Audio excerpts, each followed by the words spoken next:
You knew this was coming.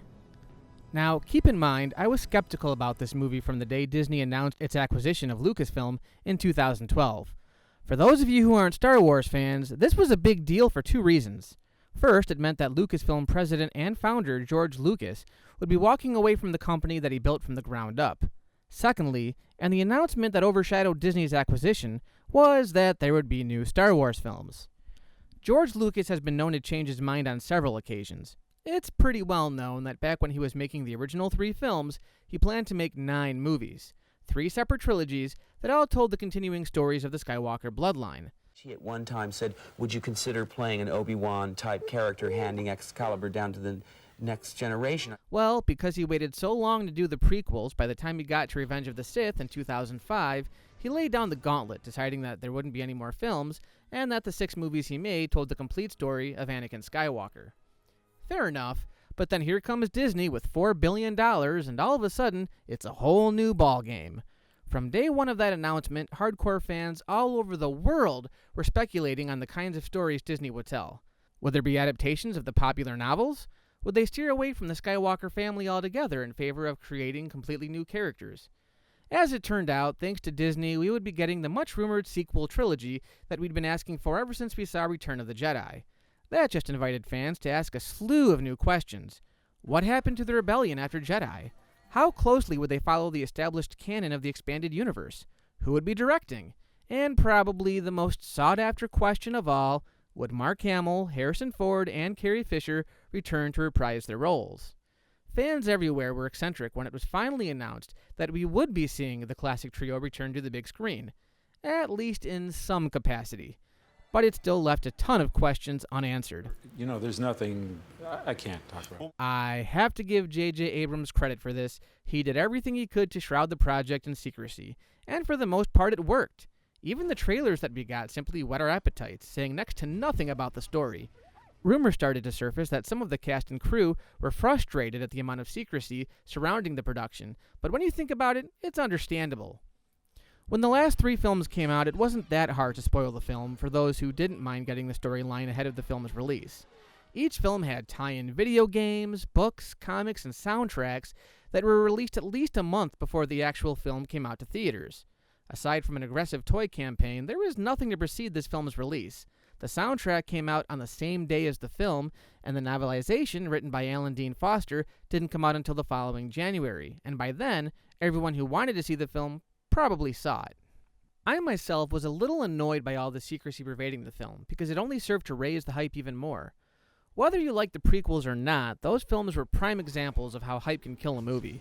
It seemed that with this one, a familiar pattern was happening. People were reviewing the film and making their judgments before they'd even seen the movie, setting up unrealistic expectations for themselves. Now I'll admit, in the months leading up to the film, I was online every day looking up new pieces of information, while at the same time being very careful not to spoil the main plot. I made it up to the day of release without knowing anything about the storyline, but I'm an avid fan, so I had to know as much as I could. And yet, I didn't go in with the same expectations I had as a giddy teenager on the eve of The Phantom Menace's release. In fact, I remained skeptical until the film came out. Let me explain something. The Star Wars movies have some of the biggest budgets in film history. They are still technically independent films because, aside from the original Star Wars, Lucas self-financed all of them. That meant that he had complete creative control over the kinds of stories he wanted to tell. Lucas was an advocate of creative control, and after studio executives came in and messed with his first 2 movies, he decided that he wanted to be independent from the studio system. For better or for worse, Lucas wasn't concerned about test screenings or market sampling. He simply wanted to tell a story. You might not agree with some of his later decisions, but he made them without a guy in a suit leaning over his shoulder. He also rarely let the fans influence his filmmaking. The only example I can think of is the reduced screen time of a certain unmentionable character. When I heard that Disney was taking over, I was actually on the fence. I loved the fact that Lucas decided to remain independent and had total control of his work. You could see the passion he had for this world he created, even if you didn't like the prequels. On the other hand, with Disney at the helm, it would give many other filmmakers an opportunity to share their views and expand the Star Wars cinematic universe, since every franchise has to be a universe for some reason. I loved what J.J. Abrams did with the 2009 Star Trek, but at the same time, its sequel showed that he might be unwilling to take risks, and after the backlash that the prequels received, it was understandable why Disney might want to play it safe. Either way, the movie's been out since December, you've probably seen it at least once, and if you've been hiding under a cave, it's coming out to Blu-ray on April 5th. We've had almost 4 months to digest it, take it all in, and let it linger in our brains. The one thing I have to point out is, despite how well it was received by critics and fans, it seems like just about every review I saw of the film pointed out its flaws more than its highlights. The reviews pretty much started like this: "This was a fantastic film, and JJ knocked it out of the park. That being said, here's what I didn't like about the film. Isn't this what people did 16 years ago when The Phantom Menace came out? They convinced themselves that they loved it, and then weeks later, the realization sank in, and fans have been beating themselves over the head about it ever since. I'm just saying." Star Wars The Force Awakens takes place 30 years after Return of the Jedi, and as the film begins, we find out that General Leia, and just about everyone else in the galaxy, is looking for Luke Skywalker. It really gets you pumped to jump into the movie because it uses the franchise's most important character, the one character everyone was most curious about, as the Holy MacGuffin. Now, in the years since the rebellion overthrew the Emperor, the Empire was reorganized into the New Order, and to keep them in check, the New Republic condoned the creation of the Resistance, which basically acts as the rebellion. So in 30 years, nothing has changed, except the names of our two main groups and the Stormtroopers' helmets. And Princess Leia is a general now. To me, she's royalty. I'm going to get this out of the way because it seems to be the one main complaint everyone has with this film. The film borrows heavily from the original trilogy and uses many of the same beats as A New Hope. The argument's been made that every installment uses the same formula, but I can see what the criticism is. The idea of a group of people hiding a top-secret object in a robot for delivery to a safe location, all the while trying to take out a powerful space station, this is the core story of both of these films. We also see every type of environment presented in the original trilogy in this film. There's Endor, Hoth, and Tatooine. Again, all they did was change the names. Now, make no mistake, even though people have referred to it as J.J. Abrams' reboot, this is the 7th installment. It doesn't pretend past events didn't happen or even retcon the established canon. In fact, one of my favorite things about this film is how it pays homage to all the films that came before it, both original and prequel trilogies. They're obviously skilled at committing high treason. Perhaps Leader Snoke should consider using a clone army. On Jakku, seeing Rey scavenge a downed Star Destroyer and living in the rusting carcass of an AT-AT gives it a sense of history. I really felt that a lot of time passed between the original 3 films and The Force Awakens, and Jakku provides the best example of this. There's even what looks like a Coruscant Airbus on display near the Starship Graveyard. Of course, if you missed it, the Millennium Falcon completely blasts through this thing during its escape from the planet. The whole film has that old, lived-in quality that characterized the original trilogy. Star Destroyers, TIE Fighters, X-Wings, a hidden Rebel base, a cantina, and of course the Millennium Falcon. J.J. Abrams did everything he could to make fans feel right at home. It goes without saying that there's a little bit of a kick to it, but it isn't as big of a leap as Abrams' Star Trek. The bottom line, it feels like a Star Wars film. Then there's the use of practical effects, which was a big part of the marketing during the making of the film. JJ went to great lengths to let the fans know that Lucasfilm was going back to basics, using practical set pieces and creatures whenever they could, going as far as to demonstrate one of the animatronics featured in the film during a live panel. While it's great to see real creatures actually moving in front of the camera, people need to realize that that kind of filmmaking never completely died out, although we've seen far less of it. Actually, The Phantom Menace used far more practical effects than anyone gives it credit for. Seeing a movie blend CGI with practical effects is always welcome, but this isn't strictly a practical effects film. In fact, whenever I saw some sort of practical creature, it kind of threw me off just because I'm so used to everything being done digitally. I'm not sure if I have a definite preference, but in a world of overused CGI, I'm not complaining.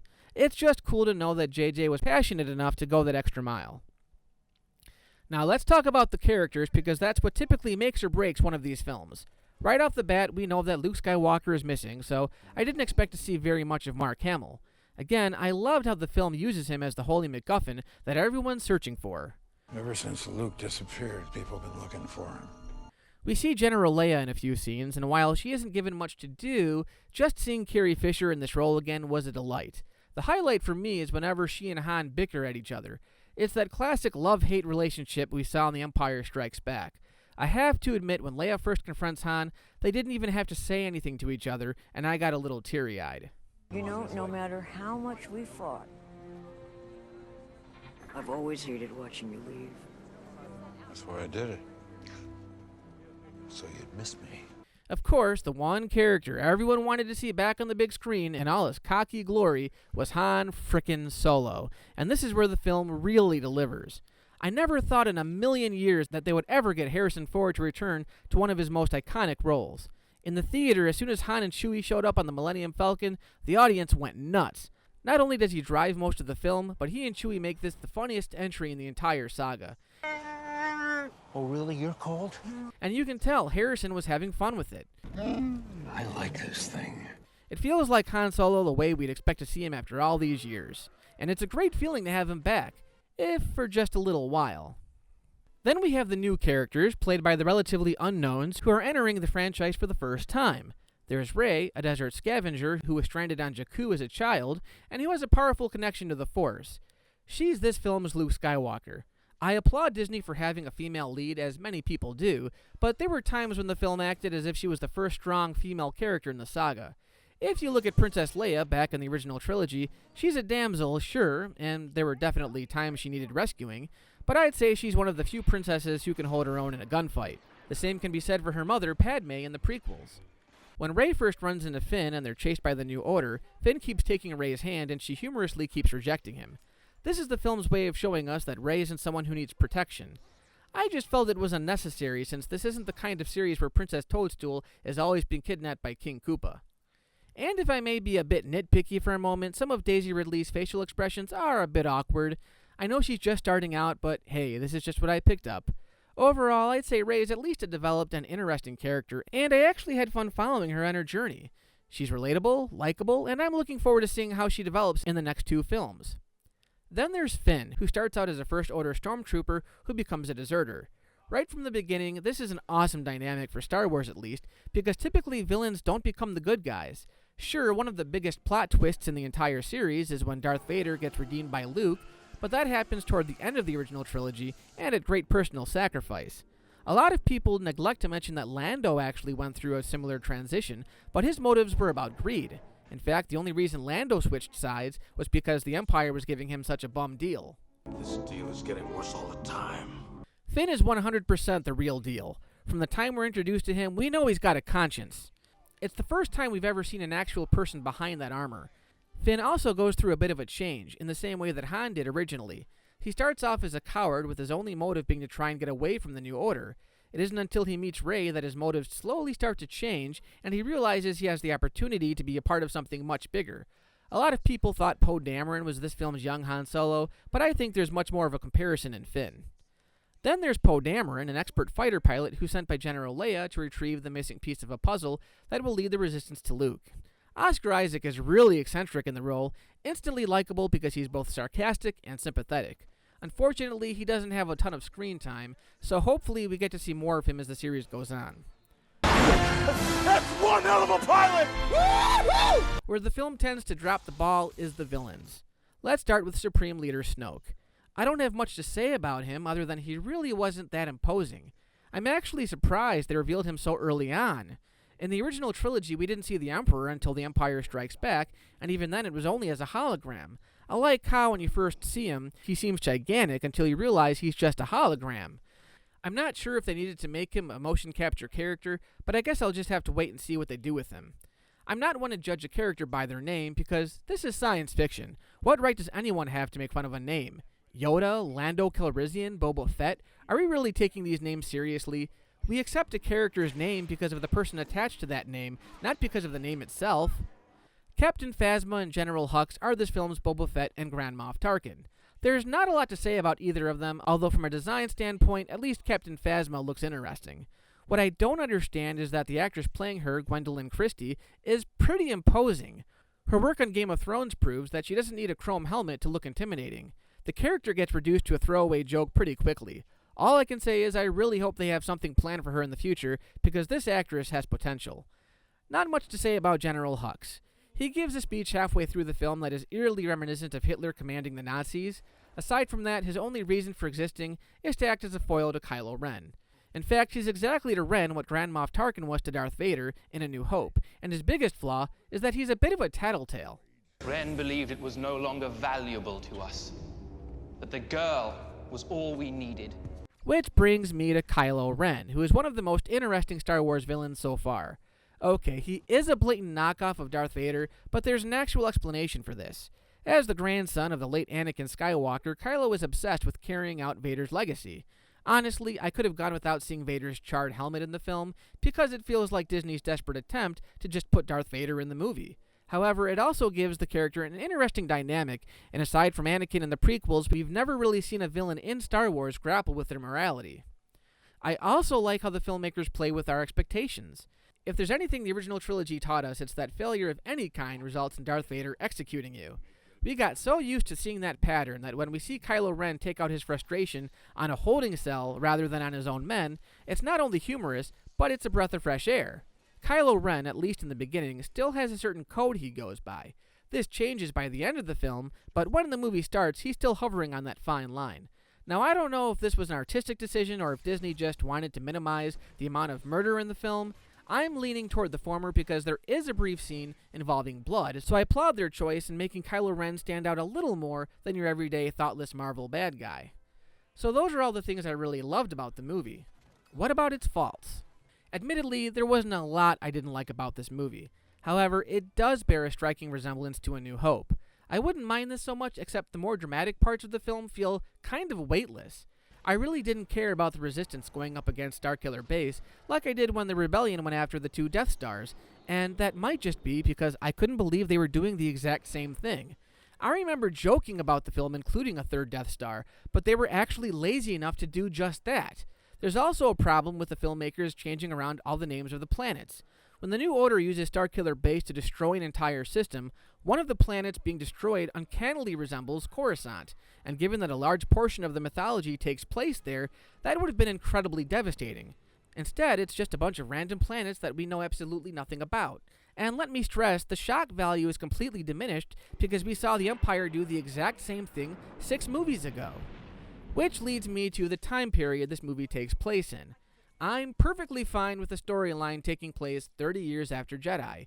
It should take place a few decades later, but think back to the original trilogy. The first time we were introduced to Luke, Han, and Leia, we didn't really care about their backstories because we were being introduced to them. We grew to love these characters over the course of 3 films. The purpose of the prequel trilogy was to explain where those characters came from. But now we have this 30-year gap between trilogies, and we'd like to know what happened to our favorite characters since their victory on Endor.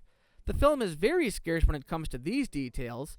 It does reveal Kylo Ren's parentage, which is a major plot point, but everything else is really shrouded in mystery. A large portion of this film is being used to set up later installments. This seems to be the big thing now in big franchise movies. Remember when all you needed for a franchise to keep going was a sequel? Well, now apparently every major studio wants to create a cinematic universe, where standalone films aren't films at all. They're 2-hour-long trailers for the big ensemble movie. Marvel and DC are the obvious culprits here, but since Marvel is owned by Disney, is it really going to take this approach with Star Wars as well? There's a reason why most hardcore Star Wars fans point to Empire as the greatest film in the series. But even when you look at A New Hope and Return of the Jedi, these movies do a great job standing on their own. There isn't a lot of setup in The Empire Strikes Back. Director Irvin Kershner simply let the story unfold as it needed to. The only setup whatsoever was the cliffhanger at the end. While The Force Awakens doesn't necessarily feel like a trailer, there could have been some exposition explaining what happened to these 3 familiar characters. There's a lot that's alluded to, and believe me, I understand that J.J. Abrams and Disney are focusing on the new characters. That's fine. They should focus on the next generation. But I did leave the theater wishing not so much was shrouded in mystery. The Force Awakens is an action-packed, extremely fun roller coaster ride that is nothing less than a long overdue love letter to everyone who enjoyed the original 3 movies. There's enough fresh new things in this movie that takes it a step above your typical reboot, and I have to admit, the new characters are very interesting and likable, with the classic characters giving it that much-desired nostalgia kick a lot of us were waiting for. Admittedly, this was the first film in the series that didn't linger in my mind weeks after I saw it. That doesn't mean I didn't like the film. In fact, I saw it 3 times during its first week of release. But for me, with the Star Wars franchise now in the hands of a major studio, as opposed to one crazy filmmaker, there's a sense that the films are going to become a little more mainstream. And with the premise of one new film coming out every year until the end of time, eventually it'll become diluted, just like the James Bond and Godzilla franchises. Regardless, J.J. Abrams and his team delivered a winning combination with The Force Awakens. The Force is strong in this one.